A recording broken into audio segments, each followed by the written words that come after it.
হাদিসে প্রিয় নবী সাল্লাল্লাহু আলাইহি ওয়াসাল্লাম ছেলেদের হারাম কাজ সম্পর্কে বিস্তারিত বর্ণনা করেছেন এবং এই ছোট ছোট হারাম কাজের জন্য হাসরের ময়দানে তাদের ভয়ঙ্কর শাস্তির মুখোমুখি হতে হবে। প্রিয় দর্শক, আজকে আপনাদের পুরুষের 10টি হারাম কাজ সম্পর্কে জানাবো। এই হারাম কাজ থেকে প্রিয় নবী বারবার বিরত থাকতে বলেছেন। প্রিয় নবী বলেছেন, যে ব্যক্তি আমার হাদিস অন্য কাউকে শেয়ার করলো তার জন্য আল্লাহর বিচার দিবসে আমার শাফায়াত ওয়াজিব হয়ে যাবে। অবশ্যই ভিডিওটি সবাইকে শেয়ার করবেন এবং মুসলিম ভাইদেরকে এই 10টি কাজ থেকে বিরত থাকার জন্য জানিয়ে দিবেন। তো চলুন বেশি কথা না বলে শুরু করি আজকের ভিডিও। অবশ্যই ভিডিওটি সম্পূর্ণ দেখবেন এবং এই 10টি হারাম কাজ সম্পর্কে জেনে যাবেন। 1 নম্বরে রয়েছে হাতে পায়ে মেহেদি লাগানো। প্রিয় দর্শক, পুরুষদের জন্য হাতে পায়ে মেহেদি লাগানো নিষিদ্ধ। প্রিয় নবী সাল্লাল্লাহু আলাইহি ওয়াসাল্লাম বলেছেন, নারী পুরুষের হাত বিবেচনা করা হয় হাতের মেহেদি দিয়ে। নারীদের হাত সব সময় মেহেদিতে রাঙানোই উত্তম। 2 নম্বরে রয়েছে নিরেট বা এক কালারের লাল ও হলুদ রঙের পোশাক পরিধান করা। অবশ্যই পোশাকের ক্ষেত্রে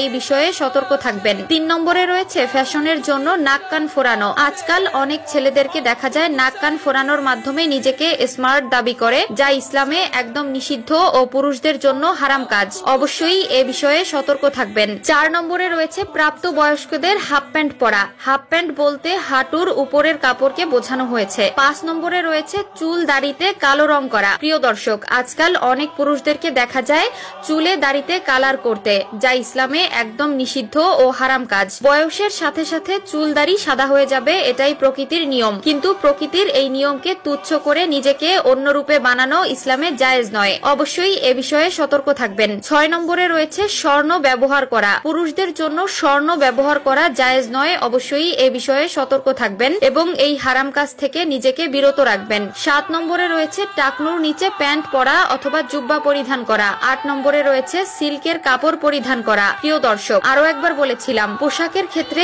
অবশ্যই একটু সতর্ক থাকবেন। পুরুষদের জন্য যে সকল পোশাক হারাম তা কখনোই পরিধান করবেন না। 9 নম্বরে রয়েছে নারীদের মতো মাথার চুল লম্বা রাখা। 10 নম্বরে রয়েছে নারীদের মতো পোশাক পরিধান করা ও তাদের অনুকরণ করা। আজকাল ফেসবুক ও অন্যান্য সোশ্যাল মিডিয়ায় ঢুকলে দেখা যায় ভাইরাল হওয়ার জন্য ছেলেরা মেয়ে সেজে অভিনয় করে, মেয়েদের মতো চলাফেরা করে ও পোশাক পরিধান করে, যা ইসলামে নিষিদ্ধ এবং সম্পূর্ণ হারাম। এই সকল লোক কখনোই আল্লাহর নবীর শাফায়াত পাবে না। আল্লাহ পুরুষকে পুরুষের মর্যাদা দিয়েছে এবং নারীকে নারীর মর্যাদা দিয়েছে। তাই আল্লাহ যাকে যেমন বানিয়েছে তাতেই শুকরিয়া করা উচিত। আল্লাহ আমাদের সবাইকে সঠিক বুঝ দান করুক, আমিন। মানুষ ঘুমালে তার আত্মা আকাশে চলে যায় এবং তাকে আল্লাহর আরশের কাছে সিজদা করার জন্য নির্দেশ দেওয়া হয়। যে ব্যক্তি পবিত্র অবস্থায় ঘুমায় তার আত্মা আল্লাহর আরশের কাছেই সিজদা দেয় এবং যে ব্যক্তি অপবিত্র ছিল তার আত্মা আরশ থেকে দূরে সিজদা দেয়। বাইহাকি ইমাম বুখারী এই হাদিসটি তার তারিখুল কাবির গ্রন্থে বর্ণনা করেছেন। মহানবী সাল্লাল্লাহু আলাইহি ওয়াসাল্লাম বলেছেন, যে ব্যক্তি পবিত্র অবস্থায় ঘুমায় তার মাথার কাছে একজন ফেরেশতা রাত যাপন করে এবং ওই ব্যক্তি জাগ্রত হওয়ার পূর্ব পর্যন্ত দোয়া করতে থাকে।